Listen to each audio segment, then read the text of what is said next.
Hi, I'm Paul Edwards, author of the Mourners Woods books, and first and foremost, a monster kid.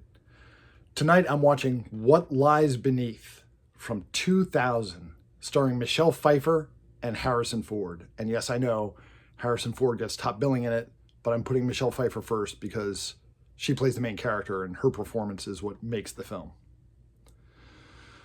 What Lies Beneath is often described as a horror film, a supernatural horror film, and it's really not. It has horror elements in it for sure, but it's primarily a supernatural mystery and thriller. You know, just because there are ghosts in a story doesn't automatically make it a horror story. I mean, you know, Christmas time is coming as I'm recording this. The story of A Christmas Carol, you know, Ebenezer Scrooge, he deals with ghosts in that story. It's certainly not a horror story. Just because there are ghosts in this film doesn't make it a horror film. Incidentally, here's some bonus content because Christmas is coming. If you want to stump your relatives and friends at Christmas, you can ask them how many ghosts are in A Christmas Carol. Everybody's going to say 3. You know, the ghosts of Christmas past, present, and future. Everybody forgets about Jacob Marley. There are 4 ghosts. Okay, you're welcome. Anyway, What Lies Beneath is the story of Michelle Pfeiffer's character, Claire, who moves into a home in Vermont that had belonged to her husband's father, and soon starts to discover that strange things are happening around the house, and she comes to believe that the house is haunted by the ghost of a woman. Now, there are twists and turns in here that I don't want to give away if you haven't seen the film, so I don't want to go too much farther than that in describing the plot.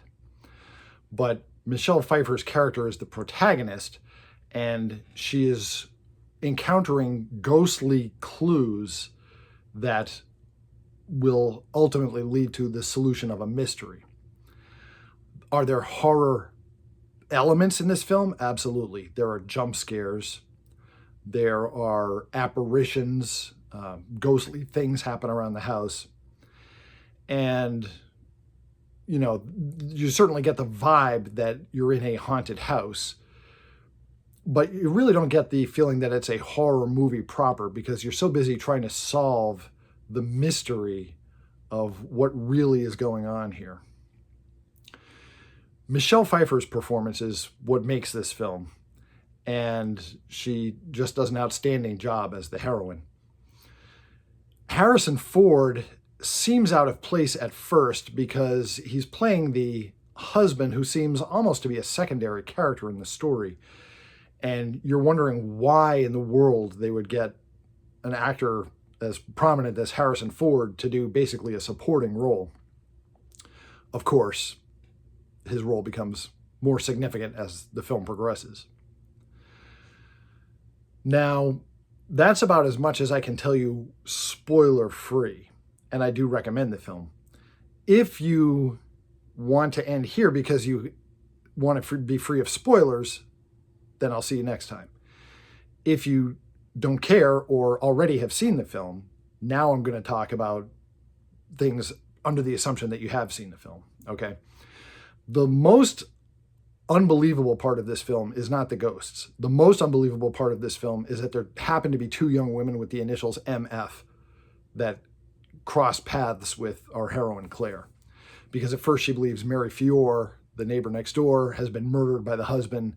And of course, that was all a giant misunderstanding. It turns out Mary Fiore is just fine. But the local girl who disappeared a little while ago, Madison, is really the M in the MF initials that we're given as a clue. So the whole story really hinges on there being a big misunderstanding on Claire's part because she's got the initials wrong because 2 different people had the same initials. If you're willing to look past that, a lot of the story elements do work. You certainly don't see where it's going when you start going down the path that something terrible has happened to Mary next door. And it seems like maybe this is a Hitchcock type film where, the nosy neighbor has seen too much out the window, a la James Stewart in Rear Window. But then it turns out that's all one big fake out, and the story takes a darker turn and a more serious one in terms of, from Claire's perspective. Harrison Ford's performance, once he's revealed to be the big bad in the story, is good, but you could sort of see it coming just by virtue of the fact that they cast such a prominent actor in this role. They weren't going to have him go the whole movie and not have big dramatic scenes. And this is something that Hollywood has a tendency to telegraph. I don't think they mean to, but when they cast big name actors in what look like little roles, you just know that character is going to turn out to be the main villain later. And, this is certainly a good example of that. Is the film scary? Yes, it is scary. It was the year 2000. We had survived the Y2K bug. We needed something new to be afraid of, and this film is scary. It's serviceable for its horror content, if that's what you're looking for, rather than the mystery angle. But still, it's properly not a horror film. And if ghosts solving their own murder is your thing, have I got the book for you. Mourners Cliff is one of my Mourners Woods novels.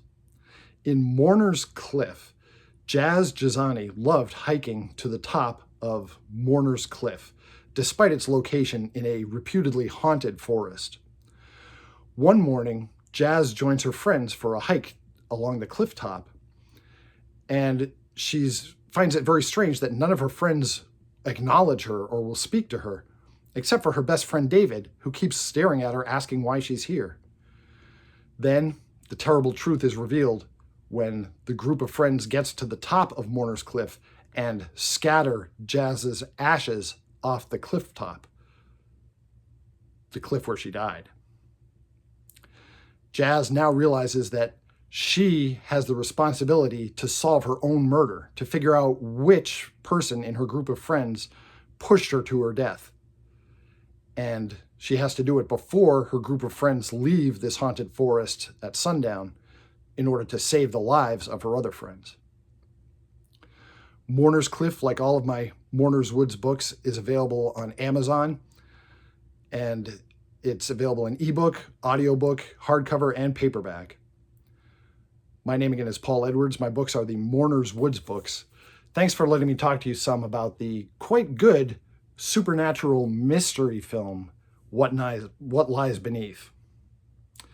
I'll see you in Mourners Woods.